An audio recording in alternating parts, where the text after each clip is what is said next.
উত্তরপাড়ার দলীয় বিধায়ক কাঞ্চন মল্লিককে নামিয়ে দিয়েছেন শ্রীরামপুরের তৃণমূল প্রার্থী কল্যাণ বন্দ্যোপাধ্যায়।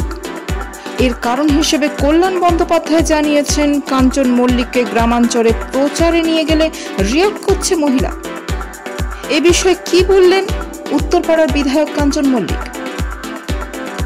কাঞ্চন বলেন, আমি দলের প্রচারে গিয়েছি, কল্যাণদা আমার প্রার্থী, লোকসভা নির্বাচন, তাই প্রচার থাকবেই। এমনটা নয় যে প্রথমবার গেলাম, এর আগেও গিয়েছি।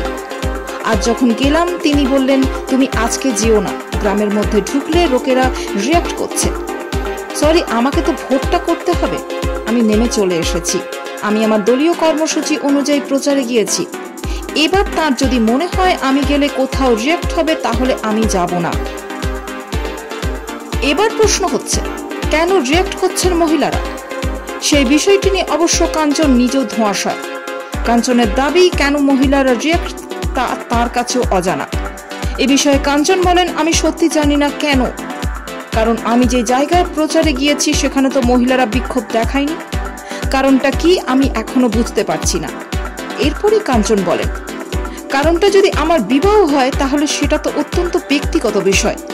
আমি তো আইনানুগভাবে বিয়ে করেছি, তার সঙ্গে রাজনীতির তো কোনো সম্পর্ক নেই। আমি তো বিয়ে করার জন্য বিধানসভায় কারোর কাছে সাহায্য নিইনি। এই ঘটনার পর কি আর কল্যাণ বন্দ্যোপাধ্যায়ের হয়ে প্রচারে যাবেন?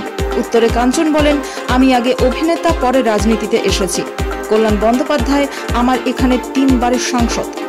যদি আমি উত্তরপাড়া না হয়ে অন্য কোনো জায়গার বিধায়ক হতাম, বা সেখানে কল্যাণ বন্দ্যোপাধ্যায়ের জায়গায় রচনা বন্দ্যোপাধ্যায় বা অন্য কেউ হতেন, আমার দল বললে আমি নিশ্চয়ই প্রচারে যাব।